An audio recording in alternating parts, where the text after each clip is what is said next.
Night fell upon the quiet village, shrouding the houses in a thick, inky darkness. The wind howled outside the windows, like a lost soul scratching at the shutters with dry branches. In an old house on the outskirts, where the floorboards creaked and the shadows whispered, lived Elena. She had long grown accustomed to solitude. Her husband had left, her children had grown up and moved away. Now, her companions were only the silence and the echo of her own footsteps. But this night, the silence was different, heavy, oppressive, as if someone invisible was holding their breath nearby. The first strange sign was a knock. Quiet, barely audible, it seemed to come from the depths of the wall. Elena Froze, listening. The knock repeated, then again, slow, rhythmic, like someone's heartbeat. She went around the house, peering into every corner, but found nothing. The knocking stopped as suddenly as it had begun, leaving behind only a heavy silence. Elena tried to convince herself it was her imagination, the old floorboards, the wind, but unease had already settled in her heart, sending icy roots down. Later that night, she woke up with the feeling of being watched. The room was plunged into twilight, the moonlight barely penetrating through the curtains. Elena lay motionless, feeling goosebumps crawl down her spine. It seemed to her that someone was standing in the doorway, invisible but palpable. She slowly turned her head. In the dark opening, a vague figure loomed. Short, hunched, it seemed woven from the darkness itself. Elena held her breath, paralyzed by terror. The figure did not move, only stared intently, and Elena felt that gaze, piercing right through her. Finally, gathering the remnants of her courage, she whispered, "Who's there?" There was no answer. The figure continued to stand, motionless and sinister. Elena abruptly turned on the bedside lamp. The doorway was empty. "It seemed to me," she whispered, but felt no relief. Fear gripped her in an icy embrace. The next few days passed in tension. Elena heard rustling, sighs, felt someone's unseen presence. At night, she had nightmares, dark figures, silent faces, icy touches. One evening, as she sat in the living room reading a book, a loud knock came at the door. Elena Flinked. Her heart pounded wildly. She wasn't expecting anyone. The knock repeated, more insistent. Overcoming her fear, Elena slowly approached the door and peered through the peephole. There was no one outside. She stepped back, feeling cold sweat trickle down her spine. The knocking sounded again, now from the other side of the door, as if someone was scratching the wood with long claws. Elena recoiled. She couldn't take it anymore. Grabbing the phone, her trembling fingers dialed the police number. "Help! There's someone in my house!" she whispered into the receiver, gasping for breath. While she waited, the knocking grew louder and more violent. The door rattled as if someone was trying to break it down. Elena huddled in a corner, covering her ears with her hands. Suddenly, the knocking stopped. A sinister silence fell. Elena cautiously peered out from behind the sofa. The door was intact, but something had changed. A strange, musty odor hung in the air, like the smell of old earth and decay. She slowly got up and took a few steps towards the door. Suddenly, her gaze fell to the floor. By the threshold lay a small, tattered piece of fabric. Elena bent down and picked it up. It was a scrap from her late mother's dress. A cold dread pierced her. She remembered her grandmother's stories about the spirit of the old house, which sometimes returned to take the living. At that moment, a quiet, creaking sigh sounded behind her. Elena slowly turned around. In the dark corner of the room stood that same figure. Now she saw it more clearly. Tall, withered, with long, bony fingers. Its face was not visible, only a gaping darkness. The figure reached out a hand to her. Long, deathly pale fingers touched her cheek. Elena screamed. The scream cut off. In the morning, Elena was found in the old house on the outskirts. She sat in the corner of the living room, her face frozen in terror. Her eyes were wide open and stared into the void. Beside her on the floor lay a small, tattered piece of fabric. The police found no signs of forced entry. The The door was locked from the inside. The neighbors whispered about the old house, about its dark history. They said that sometimes it takes those who remain alone for too long. The wind continued to howl outside the windows. The silence in the house became eternal. And if you listened closely, you could hear a quiet, barely audible knock coming from the depths of the wall. The sound of someone's stopped heart. Night fell again on the old house. The wind howled, carrying chilling wails across the neighborhood. Now the house seemed even gloomier, as if darkness itself had thickened within its walls after what had happened to Elena. A few days later, Elena's nephew, Andre, came to the village. He couldn't reach his aunt and grew worried. Seeing the police tape around the house, he went cold. Upon learning what had happened, Andre was shocked. He didn't believe in mysticism, but his aunt's death under such strange circumstances troubled him. Andre decided to spend the night in the house. The police didn't object, considering it a relative's wish to honor the memory of the deceased. As darkness fell, Andre was left alone in the ominous silence. The house greeted him with creaking floorboards and the whisper of wind in the broken window frames. Andre walked through the rooms, trying to ignore the oppressive atmosphere. In the living room where Elena was found, everything remained as before. The same scrap of fabric lay on the floor. Andre picked it up. The touch of the old, faded material gave him a strange feeling of unease. He sat in the old armchair, trying to focus his thoughts, but the silence pressed down, sharpening every sound. The creak of wood, the howling of the wind, his own breathing. Suddenly, he heard a quiet knock, the same kind that, according to the neighbors, Elena had heard. The knock came from somewhere in the wall. Andre froze, listening. The knock repeated, slowly and rhythmically. Andre stood up and went to the wall. He pressed his ear against it. The knocking became clearer, as if someone was scratching from the inside. "Who's there?" Andre asked quietly, but there was no answer. He walked around the room, tapping on the walls. The sound seemed to come from the same place. Suddenly, the knocking stopped. A silence fell, even more sinister than before.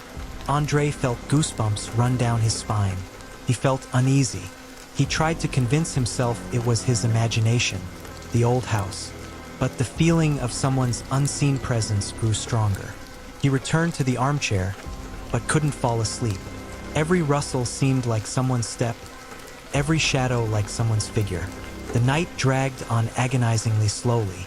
Towards morning, Andre dozed off, but was awakened by an icy cold. The room felt as if it had filled with a grave-like chill. Andre opened his eyes. In the dark corner of the living room, he saw a figure. Tall, hunched, woven from darkness. It stood motionless, its unseen gaze fixed on him. Andre turned cold with terror. He recognized this figure. The neighbors had described the same one. The figure slowly reached out a hand. Andre jumped up from the armchair. "What do you want?" he cried out, but his voice trembled. The figure did not answer, took a step forward. Andre stepped back, stumbled, and fell. The figure approached. He saw its hand, long, bony, with deathly pale fingers. Fear paralyzed him. He couldn't move, couldn't scream. The hand touched his face. The icy touch penetrated to his bones.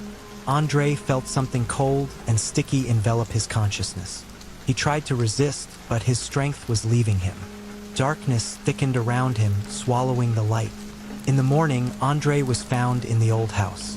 He lay on the living room floor, his eyes wide open, horror frozen in them. Beside him lay that same scrap of fabric. The police again found no signs of forced entry. The door was locked from the inside. Now no one doubted that the old house held something sinister. Whispers about the house's spirit intensified. People avoided it. The wind continued to howl, and in the silence of the old house, you could sometimes hear a quiet, barely audible knock from the depths of the wall. Several years passed. The old house on the outskirts of the village stood abandoned, surrounded by an eerie silence. Locals avoided it, telling their children scary stories about the spirit dwelling within. The house became a symbol of inexplicable terror. But one day, a young couple, Katia and Maxim, arrived in the village. They were looking for a secluded place to start a new life. Seeing the abandoned house, they decided it was perfect old but with potential, and it was selling for a very low price. The locals tried to dissuade them, but Katia and Maxim didn't believe in superstitions. They moved into the house, full of enthusiasm. First, everything was calm. They did renovations, setting up their new home. But gradually, strange things began to happen. First, it was quiet rustling at night, inexplicable creaks. Then Katia started noticing things changing their place. Maxim attributed it all to the old house and their fatigue after the renovations. But one night, Katia woke up to an icy touch on her cheek. She opened her eyes and saw a vague figure standing by the bed in the darkness. The figure was tall and motionless. Katia screamed, waking Maxim. When he turned on the light, no one was there. Maxim tried to reassure Katia, saying she had dreamed it. But from then on, the strangeness occurred more often and became increasingly frightening. They heard someone's sighs, felt someone's unseen presence. Sometimes it seemed to them that someone was watching them. One evening, as they sat in the living room, a quiet knock came from the wall. That same knock, Katia turned pale. Maxim, a skeptic to the core, also felt an unpleasant chill. The knock repeated, slowly and rhythmically. Maxim went to the wall and pressed his ear against it. The knocking stopped. It seemed like it, he said uncertainly. But the next night, the knocking became louder and more insistent. They heard it throughout the house. And then the nightmares began. Katia dreamed of dark figures, faceless faces, icy hands reaching out to her from the darkness. Maxim also began to sleep restlessly, feeling someone's icy breath on his neck in his sleep. One morning, Katia found a small, tattered piece of fabric on the living room floor. She recognized it. She had seen the same kind in old photographs of her grandmother. The same Elena who had lived in this house many years ago. Horror pierced her. She told Maxim everything. Even he, seeing her fear and this strange piece of fabric, began to doubt his rational explanations. That night, they decided not to sleep. They sat in the living room, holding hands, and listened to every sound. With trembling hands, Maxim held the poker out in front of him, like a weapon. "Stay back!" he cried out in a shaking voice. The figure stopped. Something about the metal seemed to catch its attention. Maxim took a step forward. The figure retreated. He took another step. The figure retreated again, slowly dissolving into the shadows of the corner.